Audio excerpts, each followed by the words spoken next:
Well, now that we've had a few days to sift through that disappointment, let's talk about Seattle versus New Orleans.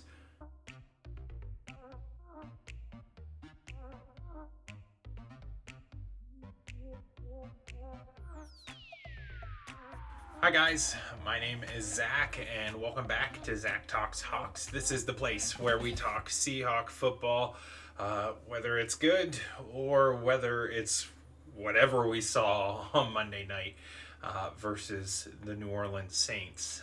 We talked about here earlier last week how it was going to be an uphill climb for Geno Smith and company to keep pace with what I thought would be a pretty potent New Orleans offense against what was uh, a lackadaisical approach on defense from Ken Norton, our defensive coordinator and company. However, the game that we were treated to on Monday night was not that. Jameis Winston overthrowing receivers to Geno Smith seemingly not being trusted with running this offense at all. It was really a game of complete offensive ineptitude as the Seahawks barely mustered any offense consistently throughout the contest. They were continually putting good positions to score, whether it be in the red zone or opportunities to score given good field position off of punts or what have you. But this game's all about one central theme. And as you saw from the title of the video, it's all about missed opportunities for Seattle. Whether it be schematically from Pete Carroll or just execution from an offensive standpoint and special teams standpoint as well. So let's dive into it. New Orleans beat Seattle on the road to bolster their record to 4-2, which is pretty competitive in today's NFC. So, really excited. New Orleans fans should be with Jameis at the helm. A lot of the broadcast on Monday night really focused on how the pass attempts for New Orleans was significantly down because Jameis is their quarterback, and that was really surprising for me because we all know he loves to air it out and be a little reckless, but this season we really haven't seen that from Jameis Winston. But early on, we thought we were going to be treated to a turnover fest, as is anybody who plays Jameis is hoping for defensively, because it just seemed early on that he was not into it. He missed his receivers deep. Seattle's safeties covered well. Good competitive cornerback play from Seattle nearly all night long.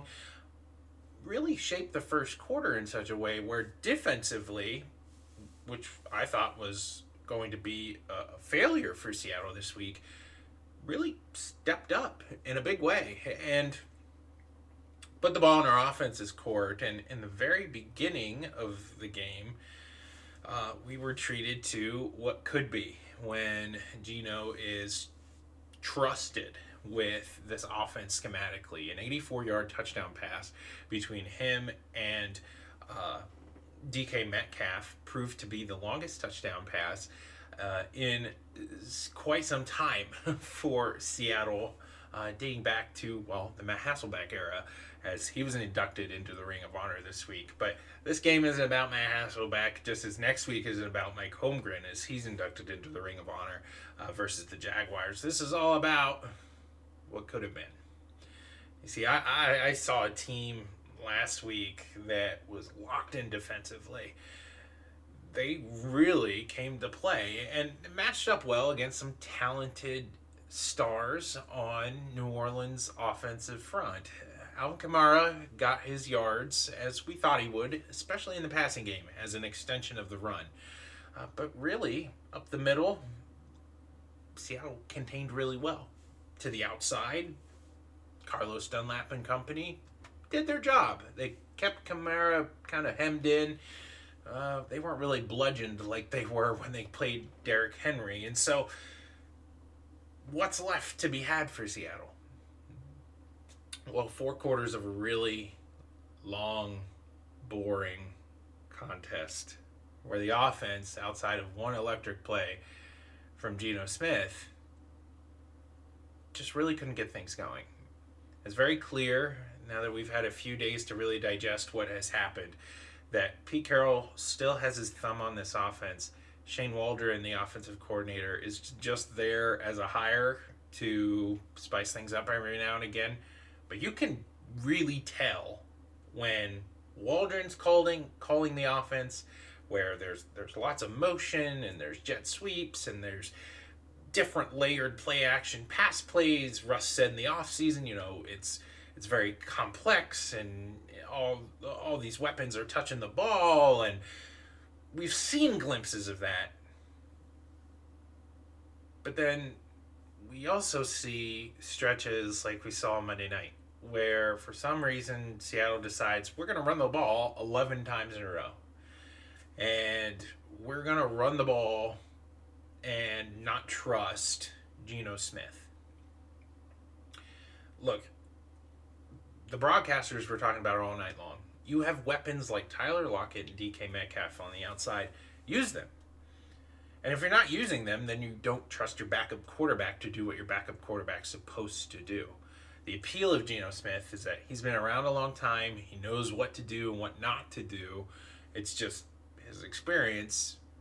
He needs to be out there and get his feet wet for a little while. Pete clearly doesn't trust Geno Smith in this role. And we saw carries from Rashad Penny, from Alex Collins, and it just didn't work. And yet, Pete, who's stuck in the early days of coaching football, insists on running when the run just simply isn't there.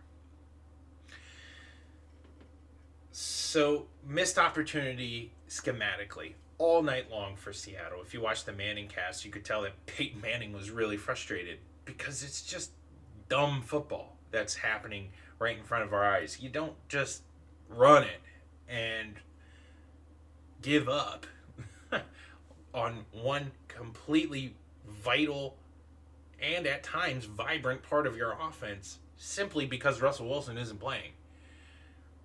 Good offensive coordinators, good head coaches scheme around the strengths of their players, even if they're backups. We're not seeing that with Geno Smith. He does have some good things, but nothing's being coached up into them. So, missed opportunities schematically, also missed opportunities in terms of gameplay. Jason Myers missed 2 field goals. If he makes them, Seattle wins the game. And I don't know what's getting into Jason Myers over these last few weeks, but man, I'm getting like Sebastian Janikowski vibes, right? Where he walks out on the field and you're like, I don't know if he's gonna make this. It's hard as a Seahawks fan to put ourselves in that uneasy situation with kicker all over again, because we really thought that Jason Myers, automatic as he was, right? He had the longest active streak in the NFL in terms of made field goals, and then like the last 2 or 3 weeks, the wheels have kind of fallen off. So special teams, what are we doing there? And I don't want to let the defense off the hook completely for this game. Overall, they played really great, except for one drive that really just sticks into me even now. It's Thursday now, when I think about that game. And it's clearly the drive that Ken Norton fell back into himself and called the game now. He thinks the game should be called. And that's the drive right before halftime for New Orleans. They were down, and what happens? Seattle moves inexplicably away from their man defense that was, holding New Orleans at bay. Great safety play is what demands of a defense when you play man coverage like that. But Diggs and Adams showed some flashes defensively in pass coverage this week that was really smart, especially early on, and it seemed like that the corners were up to the task. So what happens before halftime? Well, Ken Norton stands back and starts calling that patented Seattle zone. And what does Jameis do? Carves them up. And New Orleans marches right down the field and takes the lead. This is the kind of gameplay that cannot happen, especially against teams that you can beat, like New Orleans. Seattle's at home. They have a decent enough pass rush to get into a turnover-prone quarterback's face. Realistically, all you got to do is shut down one guy on offense, Kamara. They didn't do it fantastically, but they did it enough to stay in the game. Just don't give up schematically what makes you good. Offensively, clearly, Pete is not letting go of this run-first philosophy that is dead in the NFL. Unless if you're Tennessee and you got a big bruiser like Derrick Henry, I'm sorry, that scheme does not work anymore. And I'm a run-heavy guy. I love to see that old school up-the-gut offense that makes the NFL great. There's nothing more electric in the NFL than a long, powerful run. I mean, we're Seahawks fans, right? Beastquake. We love that kind of stuff. And if you're watching Alex Collins, that we're all really excited for how he runs. But he's not Derrick Henry. He's certainly not Chris Carson when Chris Carson's healthy. So schematically, don't give up on what can make this team good. The offensive line, not great, but it's not awful. It's not like it was. They can pass protect, except for the last 4 plays of the game, when Seattle did exactly what we said they couldn't do, right? Leave the ball in Geno's hands and ask him to win the game. That's besides the point. You had the chance to win the game the other 50 minutes of this contest, and they didn't do it because they simply were stubborn in saying, we're going to run the ball, we're going to be unapologetic, and that's who we are. That's not who you are anymore. You have DK Metcalf and Tyler Lockett, and goodness gracious, Freddie Swain's coming into his own, Hart's coming into his own. We talked about how Eskridge could very well come along as a vibrant kind of Percy Harvin type in the beginning of this channel's existence. Like, we got really good talent out there. Throw him the ball. It could be Colt McCoy back there at quarterback. It doesn't matter. Playmakers make big plays when called upon. Give them a chance. So schematically, they've walked away from that. And then defensively, there's still just moments where you kind of have to wonder, why in the world are they running plays this way? It's incredibly frustrating, but regardless, whether you're talking schematically or play execution, especially in the special teams department, this game's all about missed opportunities. We talked about how this was a very winnable game, and yet there was more things for Seattle to do right to win the game than the Saints to do right to win the game. That's why my prediction was, well, the Saints are going to have a field day offensively, and they're going to pull away in a contest that really wasn't close. But ultimately, Seattle just cannot get things off the ground offensively. I didn't expect the defense to play this good, but the point still remains. Russell Wilson covers up a litany of problems for this team. Everybody knew that. That's not a shock. But the issue gets compounded more and more because of coaching that just simply walks away from philosophies that can make this team successful. And then that, with on-the-field struggles and execution, it's always going to be an uphill climb. I'm excited to talk with you in the next video about what this kind of culture means for Seattle moving forward. What do we as fans expect out of this team moving forward?